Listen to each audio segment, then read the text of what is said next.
early retirement வேணுமா? Mutual ஃபண்ட்ஸ்ல invest பண்ண கால் லாபம் 9600296001. நம்மளோட ஸ்கில் செட் பார்த்தீங்கன்னா டெமோகிராஃபிக் ஆண்டர்பிரினர்ஷிப் ஸ்டார்ட் அப்ஸ் வந்து நம்ம அவங்கள விட அடிச்சுக்க முடிய கேப்பபிலிட்டி இருக்கக்கூடிய ஒரு நாடு. கண்டிப்பாக கோஸ்ட் டவுன்ஸ்னா இங்கே நாடு வரும்னு சொல்லி எக்ஸ்பான்ஷனுக்கு தேவைன்னு சொல்லி அங்கே வந்து ஃபுல் டவுன்ஷிப்பே கட்டுறான். ஒரு பக்கம் என்னுடைய மதிப்பு குறைஞ்சால், இப்போ ஷேர் வேல்யூ குறைஞ்சதுன்னா என்னோட ஆப்ஷன் கான்ட்ராக்ட்ஸ் வந்து ஹெட்ஜ் ஆகிடுச்சு, ரைட்டா? இப்போ பணத்தோட மதிப்பு குறைஞ்சால் தங்கத்தோடைய வேல்யூ ஹெட்ஜ். ஸோ இது வந்து ஸ்டேபிளாக இருக்கக்கூடிய எந்த ஒரு ஃபோர் சைட்டும் எனக்கு இல்லை. அதனால இது எஸ்ஐபி மாதிரி நீங்கள் நினச்சி போட்டுக்கணும்.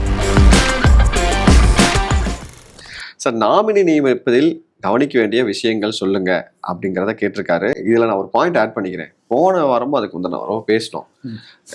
பேசும்போது கோல்டு கண்டு கொள்ளப்படாத கிளைம் செய்யப்படாத மியூச்சுவல் ஃபண்ட் அமௌண்ட் இவ்வளோ, அது ரொம்ப நாள் முன்னாடி பேசியிருந்தோம்.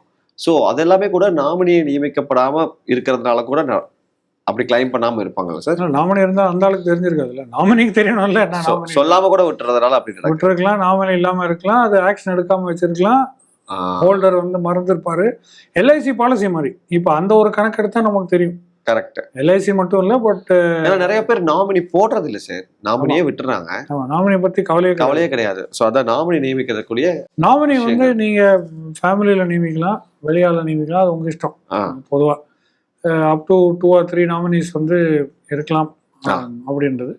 நாமினி இருக்கு, வில்லு இருக்கு, ரெண்டுமே. டிமேட் அக்கௌண்ட்டு இந்த மியூச்சுவல் ஃபண்டுக்கெல்லாம் நாமினி போடுறது வந்து ரொம்ப ஈஸி.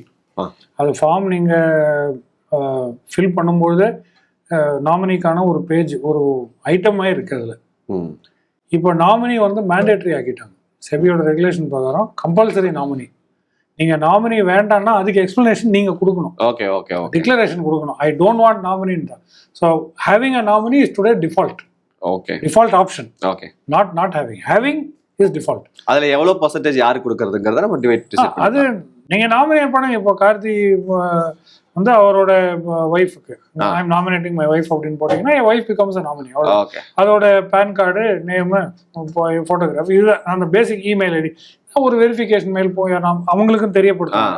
அதோட நாமினி ப்ராசஸ் முடிஞ்சது. ஸோ நமக்கு ஏதோ ஒன்று ஆயிடுச்சுன்னா automatically nominee stands to benefit. சரி, இதுதான் அதோட அட்வான்டேஜ். அது மியூச்சுவல் ஃபண்டாக இருக்கட்டும், டிமேட் அக்கௌண்ட்டாக இருக்கட்டும், பேங்க் அக்கௌண்ட்டாக இருக்கட்டும், எல்லாத்துக்கும் நாமினி முடியும். So it is a question of choice. நம்ம வந்து பண்ணவில்லை என்றால் இவரை மாதிரி இவர் கேட்குற கேள்வி பண்ணால் அந்த பண்ணுற நாமினி வந்து ஒன்று உங்களுக்கு ரிலையபிளாக இருக்கணும்.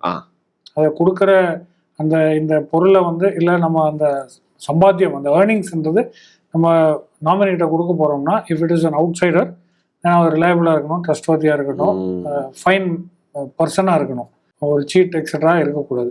ஃபேமிலிக்குள்ளேனா அது உங்கள் இஷ்டம். இப்போ ஒய்ஃப் பேரில் நாமினி வைக்கிறீங்கன்னா, டாட்டர், சன் அண்ட் டாட்டர் வைக்கிறீங்களா, 2 டிமேட் வச்சுருந்தா 2 பிள்ளைங்கன்னா ஆளுக்கு ஒரு நாமினேஷன் கொடுக்குறது, இது எல்லாமே possible. 1 to 1, another to another one. So இதெல்லாம் செஞ்சு வச்சோம்னா இன்கேஸ் ஆஃப் எனி இவென்ச்சுவாலிட்டி இது பெனிஃபிஷியலாக இருக்கும். சரி, எப்படி பிஎஃப் அக்கௌண்ட்டுக்கு நம்ம கொடுக்குறோம், இன்சூரன்ஸ் பாலிசிக்கு கொடுக்குறோம், அதே போல் demat account, mutual funds, banks எல்லாத்துக்குமே நாமினி இப்படி தான் சூஸ் பண்ணி நம்ம பண்ணணும். சார், இப்போ கார்பரேட் இஷ்யூ பண்ண பாண்ட்ஸை இன்னொரு கம்பெனி வாங்குவாங்களா? இது மாதிரி ஏதாவது வாங்கியிருக்காங்களா? இப்படி வாங்கும்போது ஃபிக்ஸட் ப்ரைஸ், அந்த பாண்டோட ஃபிக்ஸட் ப்ரைஸில் தான் வாங்குவாங்களா, இல்லை வேறு ஏதாவது ப்ரீமியம் ப்ரைஸ் கொடுத்து வாங்குவாங்களா? இல்லை, பாண்ட் இஷ்யூவன்ஸ் வந்து பொதுவாக ஒரு ஃபிக்ஸ் ப்ரைஸில் தான் இஷ்யூ பண்ணுவாங்க, first of all. Secondly, corporate bonds are traded. So இன்னொரு கம்பெனி இந்த கம்பெனி பாண்டை வாங்குறதுல ஒன்றும் தவறுதல் கிடையாது, ப்ரொவைடட் அந்த கம்பெனிக்கு அந்த மேண்டேட் இருக்குது. இந்த இன்வெஸ்ட்மெண்ட் இன் கார்பரேட் பாண்ட்ஸ்ன்றது அவங்களோட ஆர்டிகல்ஸ், மெமோராண்டம்ல வந்து இருந்ததுன்னா அவங்க இன்வெஸ்ட் பண்ணலாம். இதில் இன்ஃபேக்ட் ஸ்டாக் மார்க்கெட் இன்வெஸ்டிங்கே அந்த மெமோராண்டம் அண்ட் ஆர்டிகல்ஸ் வந்து இருக்கணும். இல்லாட்டி அந்த கம்பெனி வந்து ஸ்டாக் மார்க்கெட்டுக்குள்ளே அவங்க இதில் வந்து ட்ரேட் பண்ண முடியாது. ஸோ இதெல்லாம் இருக்கணும். இருந்த பட்சத்தில் they can go and buy corporate bonds. ரெண்டாவது, நிறைய கம்பெனிஸ் வந்து ஹோல்டிங்ஸில் வந்து வச்சுருப்பாங்க, சில கார்பரேட் பாண்ட்ஸ் வச்சுருப்பாங்க, ஸ்டாக்கை வச்சு சில மியூச்சுவல் ஃபண்ட் யூனிட்ஸ் வச்சுருப்பாங்க. இந்த மாதிரிலாம் இருக்கக்கூடிய கம்பெனிஸ் இருக்குது. ஸோ இரண்டாவது, அது ப்ரீமியமாக டிஸ்கவுண்டான்னு கேட்டால் அப்படி கிடையாது. ஏன்னா bonds are traded commodities. So பாண்ட்ஸோடைய ப்ரைஸிங் வந்து ஒன்ஸ் அந்த இனிஷியல் இஷ்யூ முடிஞ்சதுன்னா அது ஈல்டு அடிப்படையில் தான் மாறும். ஈல்டுனா ஈல்டு மெச்சூரிட்டி. ஈல்டு மெச்சூரிட்டின்னு என்ன கார்த்தி, இப்போ நான் வந்து 1 வருஷம் பாண்ட் நான் உங்களுக்கு இஷ்யூ பண்றேன், நீங்க 1000 ரூபா பாண்டு, ஃபேஸ் வேல்யூ வந்து 1000 ரூபா, சரி 6% இன்ட்ரெஸ்ட்.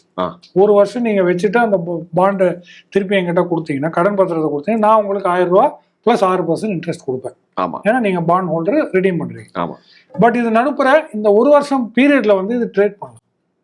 யாருக்கு ட்ரேட் பண்ணலாம்? மார்க்கெட்ல ட்ரேட் ஆகும்.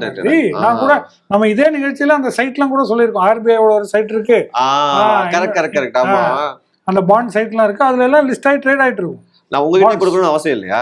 எங்கிட்ட திருப்பி கொண்டு வரணும்னு அவசியம். நீங்க வச்சு எங்கிட்ட கொண்டு வந்தீங்கன்னா உங்ககிட்ட 1000 ரூபா கொடுப்பேன், 6% கொடுப்பேன். முடிஞ்சதா? இப்ப நடுப்புற உங்களுக்கு காசு தேவை, 10% கொடுக்குறான். இல்ல அப்படிலாம் வராது. இப்ப பாண்டை நான் விற்கணும், இப்போ உங்களுக்கு காசு தேவை, அப்ப இந்த பாண்டு கையில இருக்கு, நான் வித்துணும். நீங்க இது நான் ரெடீம் பண்ணனா 1 வருஷம் கம்பெனிங்க. பட் இது ட்ரேடபிள், அதே 6% தான் இருங்க, ட்ரேடபிள். இப்போ ட்ரேடபிள் ஆகும்போது என்ன நடக்கும்? நான் இது 1 மாச காலம் நான் நீங்க வச்சிருந்தீங்க, சரி, வச்சுட்டு இப்போ உங்களுக்கு பணம் தேவைன்னு மார்க்கெட்ல வந்து இது வித்துடலாம் அப்படின்னு முடிவு பண்றேன். அப்போ இன்னும் எத்தனை மாசம் இருக்கு அந்த பாண்ட் மெச்சூர்? 11 மாசம் தான் இருக்கு. 12 மாசம் வச்சாதான் 6%. ஓகே. அப்போ அந்த புதுசா வாங்குறவன் எத்தனை மாசம் வைப்பான்? 11 மாசம். அப்போ இன்ட்ரெஸ்ட் குறையணும்ல, இன்ட்ரெஸ்ட் அது குறையும். ஓகே. 6% அந்த ஈல்டு, அதுதான் ஈல்டு டு மெச்சூரிட்டி. ஓகே. அந்த ஈல்டு வந்து குறையும், ஏன்னா அவனுக்கு 6% கிடைக்க போகுது, பிரைஸ் வந்து ஏறும். ஓகே, ஈல்டு குறையும் போது பிரைஸ் ஏறும். அது அவர் வந்து ஒரு 3 மாசம் வச்சு திருப்பி விற்கிறாரு. இப்ப திருப்பி விற்கும் போது புதுசா வாங்குறவனுக்கு எத்தனை மாசம்? 3 4 மாசம் போச்சு, 8 மாசம் தான் இருக்கு. அப்ப 8 மாசத்துக்கு 6%ன்றது அவனுக்கு கிடைக்காதுல்ல. ஆமா, இல்ல கிடைக்கும் அப்படின்னு நினைச்சீங்கன்னா பிரீமியம் குறையும், ஈல்டு வந்து ஏறும். சரி. So both change. The price and interest rate that you receive when you trade a bond depends on a factor called yield. That is the time period to maturity. Okay. இது corporate bond மட்டும் இல்லை, அரசாங்கம் கொடுக்குற treasury bond நீங்க போய் பார்த்தாலும் இப்படிதான் வரும். எல்லாருமே ஈல்டு தான் கேட்பாங்க. சரி. முதல்ல கொடுக்கறது கூப்பன் ரேட். இப்போ நான் வந்து உங்களுக்கு இஷ்யூ பண்ணும்போது 6%ன்றது கூப்பன். ஓகே. 1000 ரூபா வந்து face value. Okay. But trade ஆக ஆரம்பிச்சதுன்னா இந்த 6% போயிடும். கடைசியா எவன் பாண்டை வச்சிருக்கானோ அவன் தான் அந்த 6% கிடைக்கும், இல்லையா? கடைசி வரைக்கும் வச்சிருக்கிறவங்களுக்கு தான் கிடைக்கும். கடைசியா எவன் வச்சிருக்கானோ, அந்த 12th மந்த்ல அந்த மெச்சூரிட்டி டேட்ல எவன் பாண்ட் வச்சிருக்கானோ அவனுக்கு தான் அந்த 6% கிடைக்கும். நடுப்புற வித்து போறவன் மாத்தவன் எல்லாம் அந்த ரேட் மாறிட்டே வரும். அந்த மாறின அவன் ஹோல்ட் பண்ணவும் போறது இல்லை, பிரைஸ்ல தான் கேம் ஆகும். ஏன்னா ஈல்டு மெச்சூரிட்டி சேஞ்சஸ் ஆகும். ஸோ YTM தான் கீ ஃபேக்டர். ஓகே. ஈல்டு மாறும், ஏறும், இறங்கும். இப்போ யூஎஸ்ல கூட நம்ம சொல்றோம், US 20 year பாண்ட் வந்து 5%, 4.5%லாம் வந்துச்சு, 4% தாண்டிச்சு ரிஸ்க், அப்படின்னா ப்ரைஸ் இறங்கும். ஈல்டு ஏறினா ப்ரைஸ் இறங்கும். ஸோ இந்த மாதிரி ஃபேக்டர்ஸ் வந்து பாண்ட்ல பிளே ஆகும். Super sir. Sir, India and China may begin their development race at the same time, but China technologically and economic growth has accelerated more rapidly than India. What are the reasons for this, and which area can India potentially surpass China? This is actually a question for a very long discussion. ஆமா. But we can't discuss everything here. ஆமா. Some key pointers. அவங்களோட focus வந்து இனிஷியலாக சைனாவோட focus முக்கியமாக infrastructure, trade, தங்கம், கச்சா எண்ணெய் பதுக்கிறது, அது இப்போ. பட் அவங்களோட மெயின் growth வந்து infrastructure and trade. Okay sir. இதுதான் ரொம்ப ஃபோக்கஸ்டாக இருக்கு. கண்டிப்பா. நம்மளோட ஸ்கில் செட் பார்த்தீங்கன்னா டெமோகிராஃபிக் டிவிடெண்ட் இருக்கு, ஆண்டர்பிரினர்ஷிப், ஸ்டார்ட் அப்ஸ் வந்து நம்ம அவங்கள விட அடிச்சுக்க முடிய கேப்பபிலிட்டி இருக்கக்கூடிய ஒரு நாடு. கண்டிப்பா. we are not getting into defense, மற்ற அந்த கேப்பபிலிட்டிஸ்லாம் நம்ம உள்ள நுழையவே இல்லை. பட் இருக்கிற ஸ்ட்ரக்சர் வச்சு பார்க்கும்போது I think this is the growth structure that we have to focus on. நம்மளோட ஸ்கில் வந்து இதுதான். ஓகே. இந்த ஆண்டர்பிரினர் ஸ்கில் வந்து ரொம்ப ஹை. நம்ம அப்போ ஸ்கில் ஓரியன்டட் அப்படிதான், ஸ்கில் ஓரியன்டா தான் இருக்கணும். கண்ட்ரியா தான் இருக்கும். இன்ஃப்ராஸ்ட்ரக்சர் தேவைதான், பட் அந்த இன்ஃப்ராஸ்ட்ரக்சர் பில்டு வந்து ரொம்ப லேட்டாக தான் கொண்டு வந்துருக்கும். சமீப காலத்துல தான் ஹைவேஸ் கட்டுறோம், டேம் கட்டுறோம், பில்டிங் கட்டுறோம், ஏர்போர்ட்ஸ் கட்டுறோம், இதெல்லாம் என்னைக்கோ அவன் பண்ணிட்டான். அவன் இன்ஃபேக்ட் சைனா போனீங்கன்னா they say 7 wonders of the world, உலகத்துல இருக்கக்கூடிய அந்த 7 அற்புதங்கள் இருக்கு இல்லையா, அதோட மினியேச்சர் வெர்ஷனை அவன் வச்சிருக்கான். ஐஃபில் டவர் மாதிரி வச்சிருக்கான், எல்லாத்தோடைய மினியேச்சர் ரெப்ளிகாவே வச்சிருக்கான். சரி. அவன் என்ன கட்டுறான்? கோஸ்ட் டவுன்ஸ் கட்டுறான் கார்த்தி. கோஸ்ட் டவுன்ஸ்னா இங்க நாடு வரும்னு சொல்லி, ஐ மீன் எக்ஸ்பான்ஷனுக்கு தேவைன்னு சொல்லி அங்க வந்து ஃபுல் டவுன்ஷிப்பே கட்டுறான். வாட்டர் எவனும் தங்குறது இல்லை, கோஸ்ட் டவுன்ஸ் அதுக்கு பேரு. அது கட்டி விட்டுருவாங்க. கோஸ்ட் பேய் கோஸ்ட் எவனும் தங்குறது இல்ல, அது ஆள் நடமாட்டமே இருக்காது. பட் அவன் டவுன் கட்டி எக்ஸ்பேண்ட் பண்ணிட்டே போறான், பைப் லைன் போடுறான், எலக்ட்ரிசிட்டி கனெக்ஷன் கொடுக்குறான், ட்ரைனேஜ் கொடுக்குறான். ஏன்னா அது டிமாண்ட் வரும். அப்படி உள்ள இன்ஃப்ராஸ்ட்ரக்சர் டெவலப்மெண்ட் அவனுக்கு. அங்க ஆள் நடமாட்டமே இருக்காது, கட்டி எத்தனையோ டவுன்ஸ் இருக்கு அந்த மாதிரி. ஆமா. ஸோ வளர வளர எக்ஸ்பென்ஷன் ஆக ஆக ப்ரொவிஷன் இருக்கு. நம்ம அந்த நேரத்துலாம் தேடும், நிலம் எங்கடா வீடு வாங்கணுமா, வித்தியாசம் புரியுதா உங்களுக்கு? இன்ஃப்ராஸ்ட்ரக்சர் போறான், உலகத்திலே பெரிய டேம் போயிடலாமா, உலகத்துல பெரிய டேம் கட்டி இருக்கிறான் அவன். அந்த டேம் வந்து நம்ம பூமி பந்தோடைய அந்த ரொட்டேஷன் இல்லையா, அதுவே இம்பாக்ட் பண்ணக்கூடிய அளவுக்கு தண்ணி வச்சிருக்கேன். அவன் யோசிச்சு பாருங்க, டெவலப்மெண்ட் வந்து எந்த லெவல்ல இருக்குன்றது infrastructure wise no match. Okay. But நமக்கு இருக்கிற கேப்பபிலிட்டி அது இட்ஸ் டிஃப்ரெண்ட் கமாடிட்டி ஆல்ரெடி. நமக்கு இருக்கிற ஸ்கில் என்ன, ஆண்டர்பிரினர்ஷிப், ஸ்கில் டெவலப்மெண்ட். நம்ம ஸ்கில்ஸ் வந்து super sir. Yes. Brain power, extraordinary brain power. இது வந்து நம்ம start up, GCC, global capability centres, இந்த லைன்ல கொண்டு போனா ஐ திங்க் நெக்ஸ்ட் growth அங்க தானே வருது. கரெக்ட். AI driven growth தானே நமக்கு. Yes sir. That I think we are far ahead. ஏன்னா இப்போ நம்ம மனிதர்களை தான் ஏற்றுமதி பண்ணிட்டு இருக்கோம். ஐடி செக்டர்ல அதிகமா அதான் நடக்குது. ப்ராஜெக்ட்ங்கிற பேர்ல அங்க மக்களை கொண்டு போய் சேர்க்கறது. இப்போ அதுல தான் HRB செக் வச்சாரு. ஆமா, செக் வச்சாரு. ஸோ ஐ திங்க் இதுதான் நம்மளோட கேப்பபிலிட்டி. அந்த ஒரு ஸ்டார்ட் அப் வந்தாலே I think our growth will be super sir. we may not be able to catch up immediately. நீங்க சொல்ற மாதிரி இன்னும் நிறைய விஷயங்கள் பேச வேண்டியது இருக்கு. டீடைலா ரொம்ப பிராட் டாபிக். ஷார்ட்டா நீங்க அழகா ரெண்டு பாயிண்டா சொல்லி ஷார்ட் அண்ட் ஸ்வீட்டா சொல்லியிருக்கீங்க சார். இது வந்து ஒரு பெரிய கேள்வியா இருக்கு. இவர் என்ன கேட்கிறாருன்னா, பங்குகள் மியூச்சுவல் ஃபண்ட்ல NAVs ஸ்டாக்ஸ் எல்லாம் குறையும் போது நான் அதை SIP முறையில பை பண்ணலாமா அப்படிங்கிற அந்த ஆப்பர்ச்சுனிட்டியை நான் அப்படி பயன்படுத்திக்கலாமான்னு கேட்கிறாரு. அப்படிதானா? SIP-யோட பிரின்சிபல் அதுதானே கருத்து. பிரைஸ் இறங்கும்போது கூடுதல் யூனிட் கிடைக்கும். நீங்க SIP தொடர்ச்சியா செஞ்சீங்கன்னா பிரைஸ் ஏறும்போது கம்மியான யூனிட்ஸ் கிடைக்கும். பட் இதுல வந்து அப்பப்போ அந்த ப்ராஃபிட் ஹார்வெஸ்டிங்கும் நீங்க ப்ராக்டிஸ் பண்ணிக்கலான்றது என்னோட வியூ. லாபம் நல்லா அந்த growth இருக்கும்போது அந்த குறிப்பிட்ட யூனிட்ஸை விட்டு அந்த லாபத்தை எடுத்து SIP தொடரட்டும், but keep harvesting the profits. அதில் ஒன்றும் தவறுதல் கிடையாது. இட் கேன் பி டன், செய்யலாம். Okay sir. சார் அடுத்த கேள்வி பார்த்தீங்கன்னா, வாட் இஸ் ஹெட்ஜிங்? நீங்கள் அடிக்கடி ஹெட்ஜிங்கிற வார்த்தையை பயன்படுத்துவீங்க. அதை பாயிண்ட்டை நோட் பண்ணிருக்க போல, அந்த வார்த்தையை. ஹெட்ஜிங்னா என்ன? சரி, நான் உங்ககிட்ட அதை சார்ந்த ஒரு கேள்வி கேட்குறேன். ஒரு வீடு கட்டினா, வீடு கட்டுறது இன்னைக்கு நீங்க என்ன கேள்வி கேட்கிற ஃபார்மேட்லயே வந்திருக்கீங்க. இப்போ புது ஃபார்ம், நான் ஹோஸ்டா மாறணும். சரி, ஒரு நிலம் வாங்கினீங்கன்னு வச்சுங்க, ஃபர்ஸ்ட் என்ன செய்வீங்க? அந்த நிலத்தோட வேலி கட்டுவேன். ஃபர்ஸ்ட் வேலி போடுவேன். அதுதான் ஹெட்ஜ். ஹெட்ஜ்ன்றது என்ன, ஒரு ப்ரொடெக்ஷன் தானே கார்த்தி. Okay okay okay. சராசரி பேச்சுவார்த்தை ஒரு வேலி, ஒரு ஃபென்ஸ், ஒரு செவுரு, ப்ரொடெக்ஷன். ஏன்னா இது என்னோடது, இதை தாண்டி நானும் வரமாட்டேன், நீயும் வராது. அதுதான் அந்த வேலியோட அர்த்தம். ஆமா இல்லையா? இந்த கோடை தாண்டி நானும் வரமாட்டேன், நீயும் வராது. அதுதான் மேட்டர். வேலி அதுதான் என்னுடைய ஒரு ஹெட்ஜ். அப்படின்றது ஒரு பக்கம் என்னுடைய மதிப்பு குறைஞ்சால், இப்போ ஷேர் வேல்யூ குறைஞ்சதுன்னா என்னோட ஆப்ஷன் கான்ட்ராக்ட்ஸ் வந்து ஹெட்ஜா யூஸ் பண்ணுவேன். ரைட்டா? இப்போ பணத்தோட மதிப்பு குறைஞ்சா தங்கத்தோடைய வேல்யூ ஏறும். Hedge protection. இங்கே குறைவானால் அங்கே காம்பன்சேட் பண்ணும். ஸோ என்னுடைய வேலிக்குள்ளே இருக்கக்கூடிய அந்த இன்வெஸ்ட்மெண்ட் அதே வேல்யூவில் இருக்கும். Okay. It is a form of protection. Okay. இப்போ இன்சூரன்ஸ் பாலிசி எடுக்கிறீங்களா, அதுவும் ஒரு விதமான ஹெட்ஜ் தான். ஆமாம். ஓகே. என் உயிருக்கு ஏதோ ஆயிடுச்சுன்னா கூட இருக்கிறவங்க, டிபெண்டா இருக்கிறவங்களுக்கு ஒரு பெனிஃபிட் ப்ரொடெக்ஷன். ஹெட்ஜ். லைஃபுக்கு ஹெட்ஜ் வந்து லைஃப் இன்சூரன்ஸ் பாலிசி. காருக்கு ஹெட்ஜ் வந்து கார் இன்சூரன்ஸ். அலாம எவ்வளவு வைக்கிறீங்க, எடுக்கக்கூடாது. அதே போல பொசிஷனல் ஹெட்ஜ்.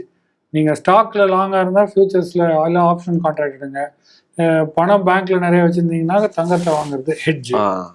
அதுதான் ஹெட்ஜ் ப்ரொடெக்ஷன். இப்போ ரீசெண்டா பாத்தீங்கன்னா நம்ம தங்க நகை சீட்டை பத்தி எல்லாம் நம்ம பேசியிருந்தோம். மக்கள் இப்படியெல்லாம் சேமிக்கிறாங்க, தங்கத்தை இப்படியெல்லாம் போய் வாங்குறாங்க, அவங்களுக்கு இப்போ இந்த ட்ரேடிங் எல்லாம் தெரியலன்னா என்னெல்லாம் பண்றாங்க, அதனால என்ன பின்விளைவுகள்லாம் இருக்குங்கிறதெல்லாம் பேசியிருந்தோம். நீங்கள் என்னோட கேட்டீங்க, இப்போ நீ கூட தங்க நகை சீட்டு போட்டிருக்க போல இருக்கு அப்படின்னு. நானும் போட்டிருக்கேன் சார், கல்யாணம் இது வேலைக்கு வந்த புதுசில் அப்படின்லாம் பேசினோம். தங்க நகைகளில் சீட்டு மூலம் இப்போதைய நிலையில் முதலீடு செய்வது நல்ல முடிவான ஒரு கேள்வி வந்திருக்கு. இல்லை, விலை நிலையான பின்னர் வாங்குவது மூலம் 12 மாதத்தின் விலையில் சராசரி விலை குறையுமா அப்படின்னு கேட்டிருக்காரு. ஒரு சாதாரண தங்கத்தோடைய விலை வந்து ஃபிளாட் ஆகிறதுக்கான வாய்ப்பு வந்து ரொம்ப குறைவு. அது வந்து சில சீசன்ல அந்த மாதிரி கிடைக்கும் கார்த்தி. இப்போ இந்த வருஷம் ஜான்வரி டு ஆகஸ்ட் பார்த்தீங்கன்னா அந்த 3500, 3100, 3400 ஃபிளாட் அவுன்ஸ் கணக்கில் ஆல்மோஸ்ட் ஃபிளாட்டாக இருந்தது. பெரிய அளவில் மாற்றங்கள் எதுவும் நடக்கவில்லை. கரெக்ட். பட் ஆகஸ்ட் செப்டம்பர்லேருந்து எங்கேயோ $1000 ஏறி இப்போ $400 இறங்கியிருக்கு பர் அவுன்ஸுக்கு. அப்போ 28 கிராமுக்கு அந்த மாற்றம். ப்ளஸ் ரூபாயோடைய மதிப்பு நம்ம பார்க்கணும். ஸோ இது வந்து ஸ்டேபிளாக இருக்கக்கூடிய எந்த ஒரு ஃபோர்சைட்டும் எனக்கு இல்லை. அதனால இது எஸ்ஐபி மாதிரி நீங்கள் நினச்சி போட்டுங்க, அது ஒரு பாசிபிலிட்டி இல்லையா? ஸோ விலை, தங்கத்துடைய விலை குறைந்தால் உங்களுக்கு கூடுதலாக கிடைக்க வாய்ப்புகள் இருக்கிறது. இல்லாட்டி நீங்கள் வெயிட் பண்ணோம், இந்த விலையில நம்ம ஆரம்பிக்க கூடாது அப்படின்னு நினைச்சீங்கன்னா that is a different story. சீட்டு போடுறது உங்களுக்கு தேவைக்காக தான் நான் நினைக்கிறேன். கரெக்ட். ஏதோ ஒரு நிகழ்வு, அந்த நிகழ்ச்சி மோஸ்ட்லி சீட்டு போடுறவங்க செய்கூலி சேதாரத்தை மிச்சம் முடிக்கணுங்கிறதுக்காக தான் சார். ஆமா, அப்படிங்கிறதா. இன்னொன்னு இந்த நேருக்கு நான் சொல்ல வர்றது என்னன்னா, 2 வகையான சீட்டு இப்போ லைவ் சார் இருக்கு. என்னன்னா, ஒரு சீட்ல பாத்தீங்கன்னா பணத்தை மட்டும் தான் வர வைப்பாங்க. இன்னொரு வகையான சீட்ல பாத்தீங்கன்னா பணத்துக்கு தங்கத்தோட எடையை வர வைப்பாங்க. ஸோ நமக்கு எது லாபம் அப்படின்னு பார்த்தா அந்த எடை வர வைக்கக்கூடிய அந்த சீட்டு வகைகள் தான் நமக்கு லாபமா இருக்கு. ஏன்னா அன்னைக்கு என்ன கோல்டு ரேட்டோ அதுக்கு எடை வச்சிருவாங்க. அடுத்து இறங்குச்சுனாலும் தங்கமா போகும், ஏறுச்சுனாலும் தங்கமா போகும். அப்படி பார்க்கும்போது இது பணமாகவே தான் இருக்கும். ஸோ அந்த ஒரு ஆப்பர்ச்சுனிட்டிஸ் மார்க்கெட்டுக்குள்ள இருக்கு சீட்டு வகையிலங்கிறத நான் சொல்லிக்கிறேன் சார். ஸோ அதனால அதில் செய்யறதுல அது அந்த தேவைக்காக அந்த நிகழ்வு எப்போன்றது பிளான் பண்ணிட்டு நீங்க என்ட்ரு ஆகுறது. இப்போ ரொம்ப க்ளோஸா இருக்குதுன்னா then there is no other option, right? But okay, you are looking at 2 years ahead, 11 months அந்த மாதிரி ஒரு 2 years கழிச்சுன்னா you can start now also. ஏன்னா அந்த சேஞ்சஸ்ல வந்து உங்களுக்கு பெனிஃபிட் வரும். நிலையான நிலைமை அப்படின்றது தங்கத்துக்கு இனிமேல் கொஞ்சம் நாளைக்கு உடனடியாக வராதுன்றதான் நான் நினைக்கிறேன். ஃப்ளக்சுவேஷன்ஸ் இருக்கும். Okay done. So whether participating in gold auction in beneficial for the bidder. Gold ஆக்ஷன்னா பொதுவாக இது வந்து ஒரு தங்கம் கடன் தரக்கூடிய நிறுவனங்கள் அந்த அன்கிளைம்டு கோல்டு வந்து ஆக்ஷன் பண்ணுன்றது சரி ரெகுலேஷன். ஸோ அவங்க வந்து ஆக்ஷன் நடத்துவாங்க. அது பெனிஃபிட் ஃபார் த பிட்டரா இல்லையான்றது எனக்கு தெரியாது, நீங்கள் பார்ட்டிசிபேட் பண்ணதான் தெரியும். அந்த நகையோட வேல்யூ, ஒர்த்து, காஸ்ட்டு, என்ன விலையில் ஆஃபர் பண்ணுறாங்க, அந்த எக்ஸெட்ரான்றது அவங்க பார்க்கணும். இது எதுக்காக ஆக்ஷன் பண்ணுறாங்க அப்படின்னா டு ரிகவர் தேர் மணி இல்லையா? ஸோ அதை நஷ்டம் வர வைக்கிற ஒரு நிலைமையில வந்து அவங்க ஆக்ஷன் பண்ண மாட்டாங்க சரி பொதுவாக. ஸோ ஐ திங்க் பெரிய என்ன செய்கூலி சேதாரம் வராது இல்லை. பிட் பண்ணும்போது ஆல்ரெடி ஃபினிஷ்ட் ப்ராடக்ட் தானே அது. கரெக்ட். ஒரு நகையை வந்து பிட் பண்ணி நீங்கள் வாங்கும்போது அதெல்லாம் வராது, ஃபினிஷ்ட் ப்ராடக்ட் தானே. So probably only the price of gold மட்டும்தான் இருக்கும்னு என்னோட திங்கிங் அதில். Okay fine. So that may be the only advantage. சரி சார், போன எபிசோட்ஸில் அதுக்கு முந்தின எபிசோட்ஸ்லாம் பார்த்தீங்கன்னா நம்ம 2 பேரும் ப்ளூ கலர் ஷர்ட் போட்டிருந்தோம் சார். இப்போ நீங்கள் ஒயிட் போட்டிருக்கீங்க, நான் பிங்க் போட்டிருக்கேன். இந்த கேள்வி பார்த்தீங்கன்னா அவர் நோட் பண்ணியிருக்காரு, thanks to both they are in blue theme. நம்ம 2 பேரும் ப்ளூ தீமில் இருக்கோமா. So the Monday market will crop down, source colour prediction in markets அப்படின்னு போட்டிருக்காரு சார். ஸோ எப்படி கவனிக்கிறாங்கன்னு. ஆமாம், ப்ளூ கலருக்கும் சந்தைக்கும் சம்மந்தம் இல்லை. அதான் யோசித்தேன், ரெட்டு போடல, நம்ம கிரீனும் போடல, இவர் ப்ளூ கலரை வச்சு எப்படி இப்படி பேசுறாரு அப்படின்னு யோசிச்சேன். சொல்லுங்க, இது என்ன பதில்? இது பதிலே நியூட்ரல். நம்மள இப்படி எல்லாம் கவனிக்கிறாங்களே. இல்ல, அது வந்து ஒரு எக்ஸ்பெக்டேஷன். ப்ளூ கலர் போட்டுருங்க, கேப் அது வேற கேப் டவுன் வரும். சரி, அது that has got no bearing. நம்ம என்ன கலர் போடுறோம், நம்ம பேசுறதுனால மார்க்கெட் சேஞ்சஸ்லாம் மார்க்கெட்ல இருக்கிறத நம்ம பேசுறோம், அவ்வளவுதானே தவிர I don't think the reverse concept works. So anyway இல்ல, ஒரு இன்ட்ரெஸ்டிங்காக எடுத்துட்டு வந்தேன். அடுத்த கேள்வி சார். ஸோ ரொம்ப ரெக்வஸ்டடா கேட்டிருக்காரு, ரொம்ப அடிபட்டிருக்காப்ல. கார்த்தி, செபி பதிவு பெற்ற முதலீட்டு ஆலோசகரை நம்பி முதலீடு செய்து நிறைய நஷ்டத்துல இருக்கிறேன். என்னை போன்று பலரும் ஏமாறாமல் இருக்க நான் என்ன நடவடிக்கை செய்ய, எங்கு முறையிட வேண்டும்? இந்த கேள்வியை வரும் வாரத்துல ரஜித் தாமஸ் சார்கிட்ட கேட்டு எனக்கு தெளிவுபடுத்துங்க அப்படின்னு கேட்டிருக்காரு. இப்போ என்ன கம்ப்ளைண்ட் இங்க கொடுக்கறது? இப்போ ஏதாவது ஏமாற்றப்பட்டு விட்டார் அப்படின்னா? அப்படி இல்லை கார்த்தி, இது வந்து அவர் என்ன சொல்றாருன்னா, ஃபினான்ஷியல் அட்வைசரோட அட்வைஸ் கேட்டு நான் பண்ணியிருக்கேன் அப்படின்றாரு. ஆமா, செபி பதிவு பெற்ற முதலீட்டு ஆலோசகர். You can't to anything because is a registered financial advisor. சரி, கரெக்ட் தானே? ஆமா. இப்போ அவர் வந்து ஒரு டாக்டர் கிட்ட போறீங்க, அப்ப தப்பு அந்த முதலீட்டாளர் மேலன்றீங்களா? அப்படி கிடையாது. Sometimes advices go wrong. அதுல வந்து if is a registered financial advisor by SEBI by NSC as long as அந்த அவருக்கு பெனிஃபிட் வரணுன்ற எண்ணத்துல ஒரு அட்வைஸ் கொடுத்தால ஒழிக வேற எந்த அட்வைஸுக்கும் அவருக்கு you cannot hold him responsible. சரி, இப்போ நான் சொல்றது புரியுது. நான் ஃபினான்ஷியல் அட்வைசர் இருக்கேன், ரெஜிஸ்டர்ட் ஃபினான்ஷியல் அட்வைசர். அஸ்யூம் நான் வந்து உங்களுக்கு கொடுக்குற அட்வைஸ் எனக்கு பெனிஃபிட் ஆகணும். அதாவது இந்த ஸ்டாக் வாங்க கார்த்தி, ஏன்னா நான் இங்க பின்னால ஏதோ வேலை பண்ணிருக்கேன். புரியுதா உங்களுக்கு? புரியுது. அதனால நான் வந்து பயன் அடைகிறேன், எனக்கு ப்ராஃபிட் வருது அப்படின்ற ஒரு எண்ணத்தோட நான் இதை செஞ்சா, நீங்க கம்ப்ளைண்ட் பண்ணி இது உண்மையை நிரூபிச்சா எனக்கு ஆக்ஷன் இருங்க, ஆக்ஷன் எடுக்கலாம். நான் வந்து நியூட்ரலா, நான் ரெஜிஸ்டர்ட் ஃபினான்ஷியல் அட்வைசர், நான் வந்து நியூட்ரலா ஒரு அட்வைஸ் கொடுத்தேன். அது வந்து நான் என்னோட பார்வையில இந்த ஸ்டாக் நல்லா இருந்திருக்கு, நான் வந்து ஒரு அட்வைஸ் இது வாங்கிக்கோ அப்படின்னு பரிந்துரை செஞ்சிருக்கேன். சரி, நீங்களும் அந்த ஸ்டாக் வாங்கியிருக்கீங்க. என்னோட ரீடிங் வந்து ராங்கா இருக்கலாம், என்னோட அனாலிசிஸ் தவறா இருக்கலாம், இல்ல சந்தையின் போக்கு மாறி இருக்கலாம், நான் வந்து நஷ்டத்தை சம்பாதிச்சிருக்கேன். இதுல வந்து அந்த டேக்லைன் வார்னிங்கோட சேர்த்து தானே இது சொல்லியிருக்கோம், டிஸ்க்ளைமரோட சொல்லியிருக்கோம். ரெஜிஸ்டர்ட் அட்வைசர், எனக்கு எந்த விதமான கெயினும் கிடையாது, என்னோட வியூல இது இப்படி நான் சொல்றேன். இதுல யூ கான்ட் டு எனிதிங். சரி, இப்போ கார்த்திகேயன் வந்து இப்போ ஆப்போசிட்ல இருக்கக்கூடிய உங்க பேச்சை கேட்டு என்கிட்ட ஒரு 15 லட்சம் இருந்துச்சு, 30 லட்சம் இருந்துச்சு, நான் கொண்டு போய் சொல்லிட்டாரே, அவர் தான் செபி ரெஜிஸ்டர்ட் அட்வைசர், அவர் சொல்லிட்டாரு அதுல என்ன தப்பாயிர போகுதுன்னு சொல்லி கண்மூடித்தனமாக போட்டுட்டு இப்படி ஒரு நஷ்டத்தை நான் சந்திச்சிருக்க வாய்ப்பு இருக்கு இல்லையா? அப்ப நான் என்ன பண்ணணும்? எதுவும் பண்ண முடியாது, நஷ்டத்தை விட்டு ஃபர்ஸ்ட் வெளியே. இல்ல நான் அப்ப அவரை நம்பணுமா நம்ப கூடாதா, இல்ல நான் திருப்பி ரீஅனலைஸ் பண்ணணுமா? அது எல்லாமே நம்பர் தான், நம்ப கூடாதுன்றது நம்பிக்கை வைத்து இது செய்யறது முன்னால நீங்க யோசிக்கணும். ஃபர்ஸ்ட் ட்ராக் ரெக்கார்ட் என்ன, ஹிஸ்டரி என்ன, நிஜமாவே ஒர்க் அவுட் ஆகுதா? இல்ல ஃபர்ஸ்ட் நிஜமாவே ஒரு செபி ரெஜிஸ்டர்ட் அட்வைசர் தானா நிறைய பேர் செக் பண்றதே இல்ல. அதெல்லாம் செக் பண்ணிக்கலாம். Yes sir, okay. இல்ல செக் பண்றதே இல்ல சார், நிறைய பேர் சொல்றாங்கன்றது அப்படியே ஓரலா பேசிட்டு போயிடுறாங்க. யார் எந்த அட்வைஸ் கொடுத்தாலும் பேப்பர் ட்ரேட் பண்ணி பாருங்க. கரெக்ட் தானே? கரெக்ட். கப்பல் செய்யறவன் வந்து ஃபர்ஸ்ட் பேப்பர்ல தான் கட்டுவான், மாடலிங். அந்த மாடல் பண்ணி தான் பில்டிங்கை கூட அப்படி தானே கட்டுறாங்க, டிசைனர் பில்டிங். இப்போ நேற்று தினம் சவுதி அரேபியாவில் வந்து ஃப்ளோட்டிங் ஸ்டேடியம் ஒன்று ஓப்பன் பண்ணியிருக்காங்க.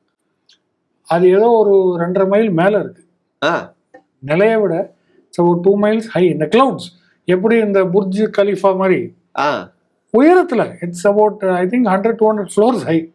அங்க ஸ்டேடியம் கட்டிருக்கு, ஃபுட்பால் ஸ்டேடியம். ஃப்ளோட்ல இப்படி நிக்குது, அது அந்தரங்கத்துல நிக்கிற மாதிரி. இப்போ அது கட்டும் போது ஃபர்ஸ்ட் அவன், இது எதுக்கு நான் சொல்றேன்னா, ஃபர்ஸ்ட் ஒரு மாடல் செஞ்சிருப்பான். கரெக்ட். மாடல் அது வந்து விண்ட் டனல்ல கொண்டு போய் வைப்பாங்க. ஏன்னா இவ்வளோ ஹைட்ல கட்டும் போது காற்று, அந்த வனாந்திரம் டெசர்ட் இல்லையா, ஸோ விண்ட் ஃபோர்ஸ் எப்படி இருக்கும், இது வந்து எந்த ஆங்கிள் வைக்கணும், இது தாங்க முடியுமா, கேன்டிலீவர் இப்படியே நிற்கும், அதுல வந்து இம்பாக்ட் வருமா, சன்லைட் எவ்வளோ வரும், லைட் டஸ்ட் வருமா, போற ஏர்பிளேனுக்கு பாதிப்பு வருமா, எவ்வளோ, இது எல்லாமே டெஸ்ட் பண்ண பிறகுதான் ஆரம்பிப்பாங்க. ஸோ எப்படி ஃபர்ஸ்ட் மாடல் கட்டணும். புரியுது மாடல். எஸ், அவங்களே இதை மாடல் கட்டி தான் செய்யும்போது இது யாரு பரிந்துரைச்சா ஃபர்ஸ்ட் ஒரு பேப்பர் ட்ரேட் பண்ணுங்க, நம்பிக்கை வருதான்னு பாருங்க. நீங்க பண்ணுங்க, நான் காட்டுற ரெக்கார்டை நீங்க நம்ப வேண்டாம். Okay okay okay. கால் கொடுத்து நீங்க சப்ஸ்கிரைப் பண்ணி ஃபினான்ஷியல் அட்வைசர்கிட்ட போறீங்களா, அவர் கொடுத்த ஒரு காலை ட்ரை பண்ணி பாருங்க. Super sir. அது நல்லபடியா ஒர்க் அவுட் ஆச்சுன்னா ட்ரை, அங்கேயே அவுட்னா தேவையே இல்லை, அடுத்த அட்வைசர் பாருங்க, இல்ல நீங்களே செல்ஃப் அனலைஸ் பண்ண முடியுமான்னு பாருங்க, இல்ல கலெக்ஷன் அட்வைசர்ஸ் வச்சுங்க. Learn, you acquire the skill. இது ஒன்றும் பெரிய ராக்கெட் சயின்ஸ். கரெக்ட். யார் வேணாலும் அக்வயர் பண்ணக்கூடிய ஸ்கில். நீங்களே அந்த எக்ஸாம் எழுதலாம். இதுதான் நானும் சொல்றேனே, NISM எக்ஸாம் நீங்களே எழுதலாம்ல. ஓகே. இப்போ டிரைவிங் வந்து நீங்க பிறக்கும் போது டிரைவராக பிறந்தீங்க, கிளாஸ் எடுக்கிறீங்க, இல்ல வீட்டுல சொல்லி தராங்க, நீங்க டெஸ்ட்டுக்கு போய் டிரைவிங் கத்துக்கணும்னு இருக்கிற ஆர்வம், இன்வெஸ்ட்மெண்ட் கத்துக்கணுன்ற ஒரு ஆர்வத்தை வைங்களேன். சூப்பர். யார் வேணா இந்த லைசன்ஸ் எடுக்கலாம். NISM registered financial advisor exam வந்து யார் வேணா எழுதலாம். Super sir. அதுக்குள்ள மெட்டீரியல் அவங்க கொடுக்குறாங்க, டவுன்லோட் பண்ணி படிங்க, எக்ஸாம் எழுதுங்க, உங்களுக்கே நம்பிக்கை வரும், நீங்களே உங்களுக்கு அட்வைசர் ஆயிடுங்க. சிம்பிள் தானே? But paper trade first. ரெண்டாவது எதுவும் செய்ய முடியாது, நான் சொன்ன மாதிரி அவருக்கு லாபம் பெறவில்லை, அட்வைசருக்கு லாபம் வரலைன்னா எதுவும் செய்ய முடியாது. மூணாவது, இந்த மாதிரி சிச்சுவேஷன்ல ஃபர்ஸ்ட் லாபத்தை கட் பண்ணுங்க, நஷ்டத்தை கட் பண்ணுங்க, நஷ்டத்தை விட்டு வெளியேறுங்க ஃபர்ஸ்ட். அதுக்கப்புறம் அடுத்த யோசனை பாரு. நஷ்டத்திலே இருந்து அவர் சொல்ற திரும்பியும் கேட்டு இருந்தீங்கன்னா ஒன்றும் இல்லை. Sometimes calls go wrong. அது பெஸ்ட் அட்வைசர் யாரா இருந்தாலும் இது நடக்கலாம், யாருக்கு வேணா நடக்கலாம். Okay sir. Can go wrong இல்லையா? கார் ஓட்டிட்டு இருக்க எவனோ ஒருத்தன் அடிச்சா ஆக்சிடென்ட் தான். அவரு நல்லா டிரைவ் பண்ணுவாருப்பா, பட் இப்படி ஆயிடுச்சு. This all can happen, but ப்ரிப்பேர்டா இருங்க, அவ்வளவுதான். Super sir. ஓகே. அன்ரெஜிஸ்டர்ட்னா then definitely action can be taken. So இப்போ ஒரு 5 லட்சத்துக்கு கோல்டு வாங்கலாமா ஆர் அந்த பணத்தை மியூச்சுவல் ஃபண்டில் போடலாமா சார்? மியூச்சுவல் ஃபண்ட் பற்றி எதுவும் தெரியாது எனக்கு. இப்போ சுச்சுவேஷன் பார்த்தா என்ன செய்யுதுன்னு ஒன்றும் புரியல சார். ப்ளீஸ் குட் சஜஷன் சொல்லுங்க. Waiting for your reply. சஜஷனே சொல்ல. 5 லட்சம் வச்சிருக்காரு கையில். மியூச்சுவல் ஃபண்ட் பற்றி ஒன்றும் தெரியல, மியூச்சுவல் ஃபண்டில் போடலாமான்னு கேட்குறீங்க. தங்கத்தை பற்றி உங்களுக்கு என்ன தெரியும்? இப்போ நீங்கள் அந்த கேள்வி கேட்டீங்க, நான் இதே தான் கேட்டுருவேன். தங்கத்தை பற்றி உங்களுக்கு என்ன தெரியும்? ஏறுமா இறங்குமா? அப்போ தங்கத்தில் போடுற அந்த மனசில் வந்து நீங்கள் பிளான் பண்ணிட்டீங்க. உங்களுக்கு தங்கத்தை பற்றி என்ன தெரியும்? இதுதான் என்னோட கேள்வி. இப்போ ஏறிட்டே இருந்தேன்னு நினச்சிங்க, இப்போ இறங்குதில்ல. ஆமாம். So everyday is a learning process. தெரியாதுன்னு சொல்கிறது வந்து ஐ அப்ரிஷியேட். சரி, but you can always learn. தங்கத்தில் போடணும்னு நினைக்கிறீங்க, தயவு செஞ்சு இடிஎஃப்ல எஸ்ஐபி மூடலாம் போடுங்க. இவருக்குள்ள பதில், எல்லாருக்குள்ள பதிலும் இதுதான். இடிஎஃப்ல லம்சமாக எடுத்து கொண்டு போய் 5 லட்சம் போட்டு வெயிட் பண்ணி உட்காராதீங்க. எஸ்ஐபி வாயிலா போடுங்க. சரி, இப்போ அவர் கையில் 5 லட்சம் இருக்கட்டும், பேங்க்ல போய் போடுங்க. ரைட்டா? எஸ்ஐபி ஒன்று ஸ்டார்ட் பண்ணுங்க. கோல்டு எஸ்ஐபி வேணா, சில்வர் எஸ்ஐபியும் சேர்த்து போடுங்க. சரி, ரெண்டுத்தையும் சேர்த்து போடுங்க. ஏன்னா போனா ஒரே டைரக்ஷன்ல தான் போகும் ஏறக்குறைய. எஸ்ஐபி மாடலா இடிஎஃப்ல இன்வெஸ்ட் பண்ணுங்க. ஓகே, ஸ்லோ அண்ட் ஸ்டடியா 5 லட்சம் இருக்கட்டும். இந்த மீன் டைம் மற்ற மியூச்சுவல் ஃபண்ட்ஸ் பத்தி நீங்க கற்றுக்கொள்ளுங்க. சரி, மெட்டீரியல் அவைலபிள் டன் கணக்குல இருக்கு. மெட்டீரியலை பாருங்க, மியூச்சுவல் ஃபண்ட் எப்படி செயல்படுதுன்னு பாருங்க, advantage disadvantage of mutual fund investing என்னன்னு பாருங்க. இல்லை நம்ம நிகழ்ச்சியை தொடர்ந்து நிகழ்ச்சிக்கு வாங்க, கேளுங்க. பார்த்துட்டீங்கன்னா then you will get some access. ஒரு 6 மாசத்துல you will be ready to deploy your next 5 lakhs into mutual funds. அவசரப்பட்டு எதுவும் பண்ண தேவை. Super sir. 5 லட்சம் இருக்கிறதுனால ஓடிவா நான் சொல்லித்தரேன்னு 1000 பேர் சொல்லுவாங்க. நான் என்ன சொல்றேன், இடிஎஃப் மூலமாக கோல்டு சில்வர்ல ஸ்டார்ட் பண்ணுங்க. எஸ்ஐபி. சரி சார். மீதி இருக்கிற காசு அப்படியே பேங்க்ல வைங்க. பேங்க்ல வச்சுட்டு மியூச்சுவல் ஃபண்ட் பற்றி கற்றுக்கொள்ளுங்க. அப்புறம் you will be able to manage it. சரி. I have shares in my HUF Demat account. I am thinking to transfer some shares to my son and daughter through online transfer. Kindly tell me about this. You can transfer. Gift கொடுக்கலாமே. Okay. HUF அக்கவுண்ட்ல இருந்து சன்னுக்கு gift, டாட்டருக்கு gift கொடுக்கலாம். No problem with it. இதனால tax HUF அக்கவுண்ட்ல இருந்து போகும்போது அவங்க cost of acquisition 0 ஒரு gift கொடுக்கணும்ல. அது டாக்ஸ் பெனிஃபிட்ஸ் கொஞ்சம் கிடைக்கும். ஆடிட் கிட்ட பேசினா அது they will sort it out. Okay, possible. Super sir. அவங்க 2 பேருக்கும் டிமேட் அக்கவுண்ட் தேவை. You can move. சூப்பர். அது கிஃப்டா பண்ணலாம். ஃபாதர் டு சில்ட்ரன் தானே. Super sir. ஸோ இப்போ நிறைய கேள்விகள் கேட்டேன் சார். நம்ம நேயர்களுக்கு நிறைய சந்தேகங்கள் வருதுங்கிறது தெரியுது. ஒவ்வொரு வீடியோக்கு கீழேயும் கமெண்ட்ஸில் நிறைய கேள்விகள் கேட்டுகிட்டே இருக்காங்க. இன்னொரு முறையும் நான் சொல்லிக்கிறேன், நேயர்களுக்கு என்ன மாதிரியான சந்தேகங்கள் இருந்தாலும் சரி, விஜிதாமா சார் உங்களுக்கு ஆன்சர் பண்ணுறதுக்கு ரெடியாக இருக்காரு.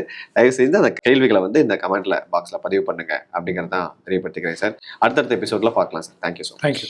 சீக்கிரமா ரிட்டையர் ஆகி லைஃபை என்ஜாய் பண்ணணுமா? நிபுணர்களின் துணையோடு மியூச்சுவல் ஃபண்ட்ஸ்ல இன்வெஸ்ட் பண்ண கால் லாபம் 9600296001.